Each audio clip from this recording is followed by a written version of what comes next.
see Brother Johnson. Who the hell are you? I'm the minister for Muslim Temple number 7. Never heard of you.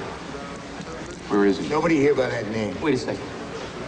What is your name, fella? Don't worry about what my name is. Denzel Washington plays Malcolm X in Spike Lee's biography of the African-American leader. It's one of the most eagerly awaited films of the year, and we'll be reviewing it this week on Siskel and Ebert, along with another much-anticipated film, Francis Coppola's version of the Dracula legend. I'm Gene Siskel of the Chicago Tribune. And I'm Roger Ebert of the Chicago Sun-Times. Our first movie is Malcolm X, and it can only be described as a triumph for director Spike Lee, who has been talking about this movie for so long that anything less than a masterpiece would have been an anticlimax. But Lee has made a great film, one of the most absorbing, entertaining, and challenging biographies I've seen. He tells the story of a man born in Nebraska as Malcolm Little, whose father is murdered by the Klan, and who as a young man comes east to Harlem, where he is blinded by the superficial glamour of a life of wine, women, gambling, and crime. During the movie, we will see Malcolm undergo more than one transition on his odyssey from a two-bit numbers runner to a leader and spokesman for his race. The change begins in prison, where he falls under the spell of a follower of the black Muslim movement of Elijah Muhammad. Why don't you want to look like what you are? What makes you ashamed of being black? I'm going to tell you something. I'm not ashamed of being anything. Albert Hall plays the man who opens Malcolm's eyes there. When he was running numbers, Malcolm's best buddy was a guy named Shorty, played here by Spike Lee. Now, starting out as a black Muslim preacher, Malcolm meets Shorty again. I gotta hand it to you, Red. That's the best preacher Hyper ever did here. No hype, brother. That's the truth. Why don't you come on back down to the temple and hear some more? Man, I can't pay that no mind. Brother, you need to pay it all your mind. What mind you have left? Take it easy, Greasy. This is me, Shorty. Let's go around the corner. No, sir. Not anymore. And before long, he meets the woman destined to be his wife. She's played by Angela Bassett as a serious and sensitive woman who sees the man behind what is already developing as the legend. What have you set your mind to? Being a good Muslim, a good nurse,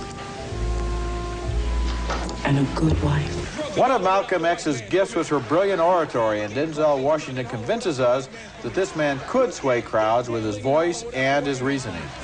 Every time you break the seal on that liquor bottle, that's a government seal you're breaking. Oh, I say it again, you've been had. You've been took. You've been hoodwinked, bamboozled. I hope you can get a sense there of some of the power of Malcolm X, which is one of the great film biographies like Lawrence of Arabia or Gandhi. It shows the whole span of a man's life, but it does something more. It's an entertaining, thoughtful movie about a man whose life has changed its image in the quarter of a century since he was shot down. Malcolm's death was not widely mourned at the time by most blacks or whites because he was considered a preacher of racial division. And the film makes two things clear. One, that he moved in his lifetime from a rigid philosophy of racial separation to a belief that races could work and live together. And two, that he saw more clearly and was more of a realist than some of his more optimistic contemporaries. I think it's a great film, too, and I like your comparison to Gandhi and Lawrence of Arabia because there's a great shot in this picture late in the film, and we've seen the whole life in America, where he does go off to Mecca, where he does get his conversion to embrace all people of peace, no matter what their color is. Yes. And we see him come over the sands and look at the great pyramids in Egypt. And I thought, what a fabulous film to take us from the streets of New York to the pyramids of Egypt. Spike Lee was arguing that he had to shoot on location and do those kinds of things. And he was, and he's right. He's right, and it's very exciting to see a whole life that spans literally the globe. And it's a terrific film. And there's another good thing in the picture, too, that you didn't mention, and that is the romance in the film.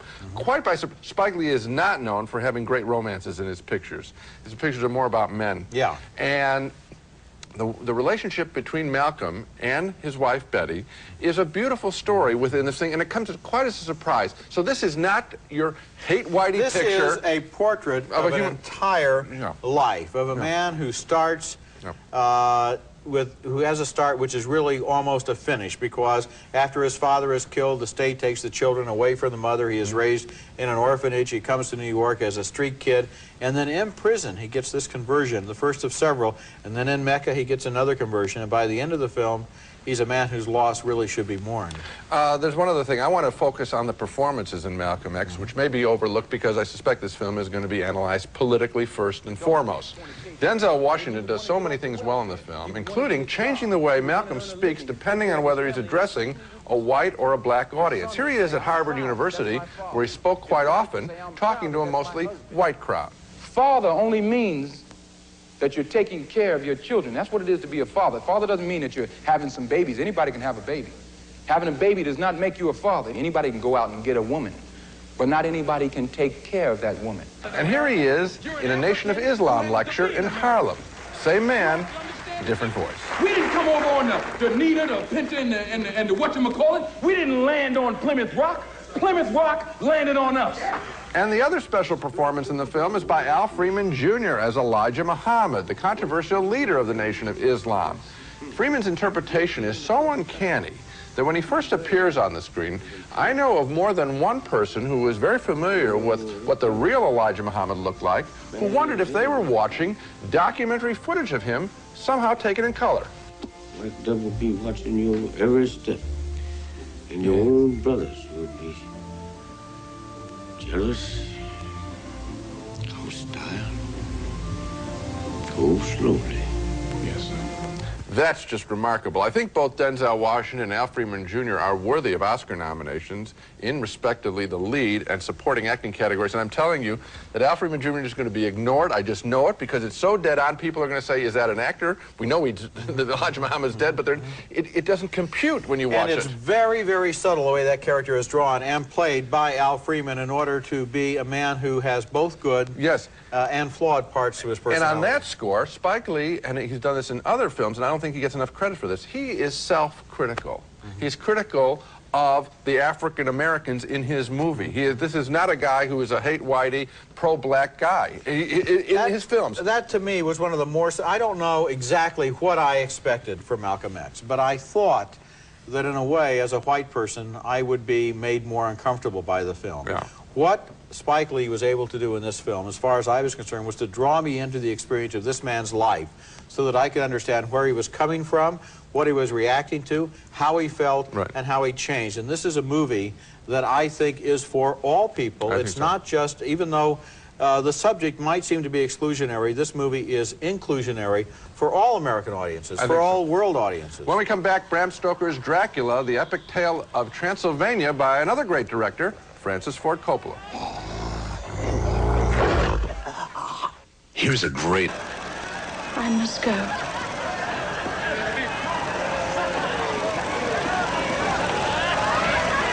Do not fear me. That is not a chance encounter in an early London cinema.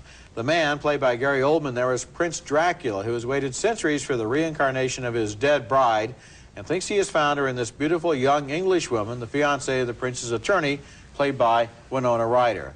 The relationship between the undead prince and the object of his ancient obsession is at the heart of Bram Stoker's Dracula, a great-looking but somewhat disorganized new epic of the supernatural from Francis Ford Coppola. Lucy, the young woman's best friend, is played by Sadie Frost, who unwittingly supplies the lifeblood which Dracula needs to maintain his strength. And Anthony Hopkins plays a vampire killer whose suspicions are aroused by her condition. You do not let your eyes see nor your ears hear that which you cannot account for. Something just went up there, sucked it out of her, and flew away, I suppose. Yeah, why not?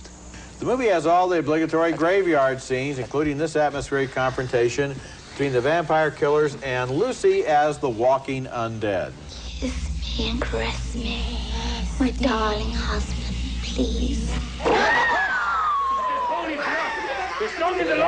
Winona Ryder there plays the young woman who seems to be the reincarnation of Dracula's dead bride, and indeed she seems to feel some special emotion in the presence of the dread prince. No, oh, I cannot let this be. Please, I don't care. Make me. You'll be cursed as I am to walk in the shadow of death for All eternity, I love you too much to condemn you. Take me away from all this death. Francis Coppola's version of Dracula does not have a strong narrative thread to draw us from the beginning to the end of the film. It feels actually more like an opera, with a lot of very emotional climaxes and not much logic in between, and that is both a strength and a weakness. I like the way this movie looked and felt, and I like the energy the actors put into their performances. There were times when they seemed to be playing for the audiences in every theater in the multiplex. I liked the production design, the costumes, the lavish and seductive photography. I liked all of that. What never really moved me very much were the characters. I didn't believe their emotions. They seemed to be playing for effect rather than for motivation. But still, it's a good-looking movie. I recommend it for what I liked about it, but not for the rest. Yeah, and I'm voting thumbs down, Roger. It is a great-looking picture, but boy, that's all I saw. I was interested early on in the Gary Oldman Dracula, the old Dracula. I thought that was an interesting creation. He looks like some kind of weird grandmother with a beehive hairdo, and I thought that's fresh rather than the cloaked prince that we're usually getting in the films. But beyond that opening sequence, I don't think that the Winona Ryder character was very charismatic at all. Keanu Reeves as the lawyer, I thought was kind of in another century. Well, he is in another century, but I thought it was maybe the 20th century.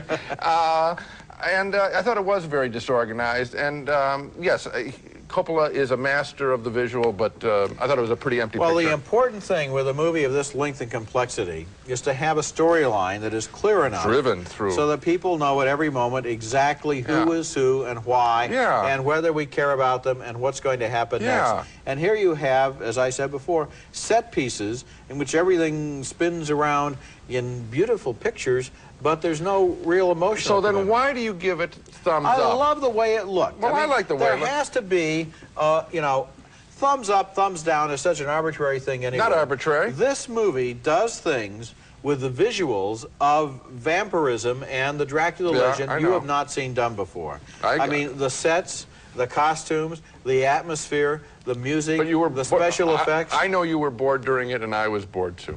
I really was. Well, Coming up next... I'm glad you're a mind reader. Maybe you could get a job in the next picture doing your act or something. Thank you. Coming up next, James Belushi is a cop tracking down a killer through some traces of red. A woman was killed, and Jack's been getting death threats. Can you do anything?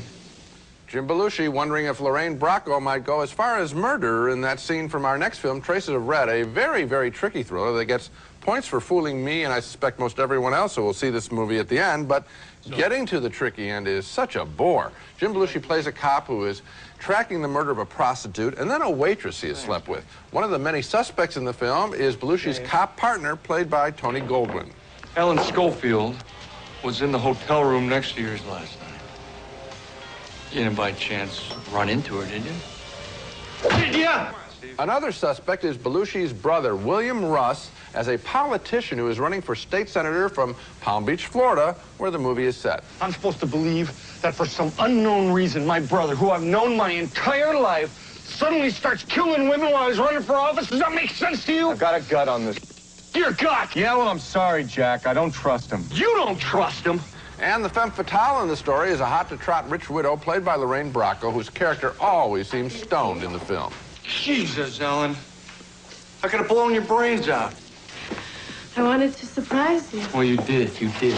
The problems with the film are many, not the least of which is that almost every performance seems uninspired. Jim Belushi varies from lifeless to way over the top. There's nothing distinctive about his character. The one thing I did like is that the film is pretty tough on the Palm Beach crowd, on the fringe players hanging around the moneyed set, but still, thumbs down on Traces of Red. Thumbs down for me, too, and to go on from some of the things you've said, it always bothers me in a thriller when the character who is the killer acts with foreknowledge of what the people who are chasing him will do.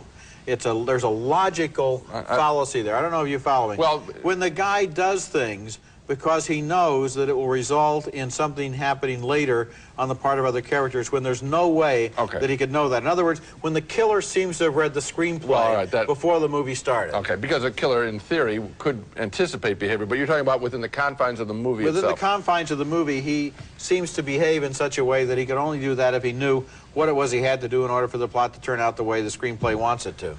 Roger will be back with, you can get that on, we ought to have a number you can dial in and get that printed out for people. You won't get a lot of calls. When we come back, Love Potion number 9 makes the heroes of a new comedy sexually irresistible, whether they want to be or not. Isn't that very clear? What's the matter? You didn't understand it? You know the plot in our last review, but Gene said it was okay. It made it very clear to him. Our next movie is named Love Potion number 9, and it's inspired by that great 1960s Lieber and Stoller hit about Madame Ruth, whose love potions made her clients irresistible. The movie stars Tate Donovan as a nerdy biochemist who was told by a gypsy, played by Anne Bancroft, that there are 0 women in his future, but she has an answer to his problem. This is what you need. Dilute this with water 1,000 to 1. You don't want it to be too strong. You take a sip and you swallow. And when you speak, women will find you fascinating. He tests it out on a sexy woman in a bar. First, she completely humiliates him. I'll go home with you tonight and be your total sex slave.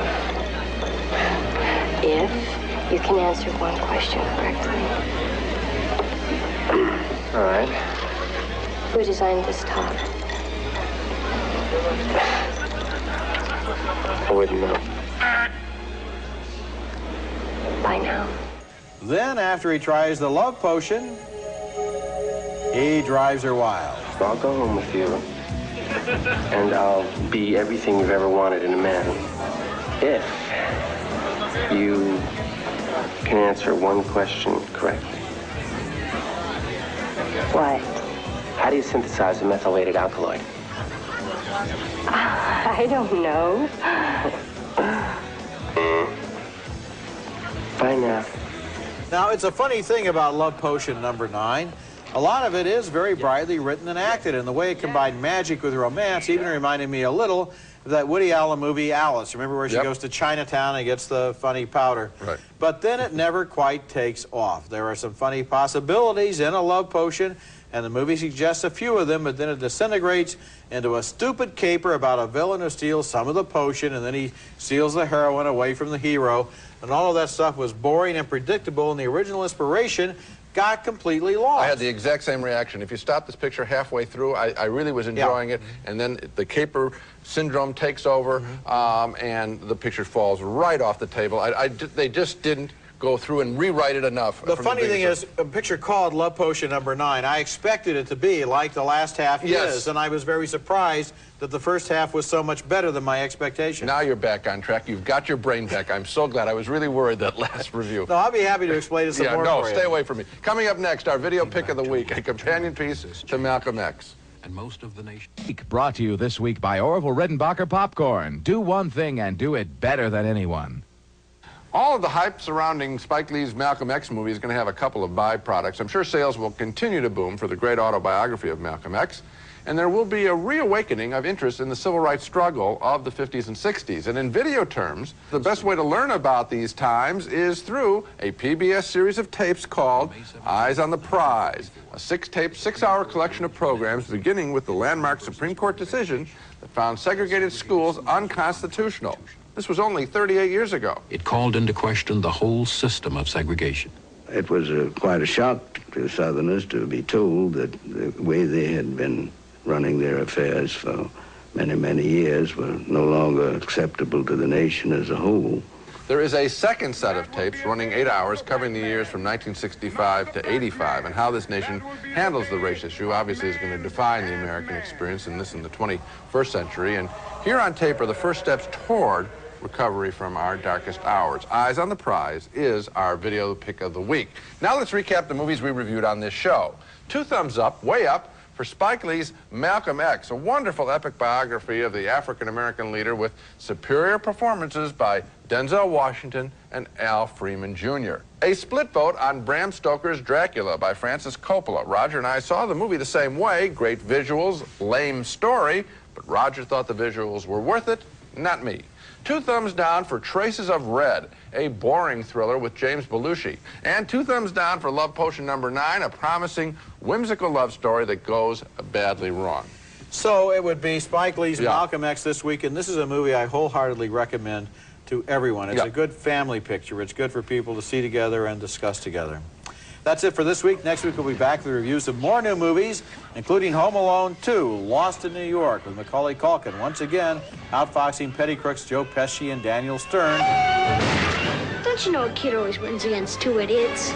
And we'll also take a look at Harvey Keitel in his most controversial role yet as the Bad Lieutenant. That's next week, and until then, the balcony is closed.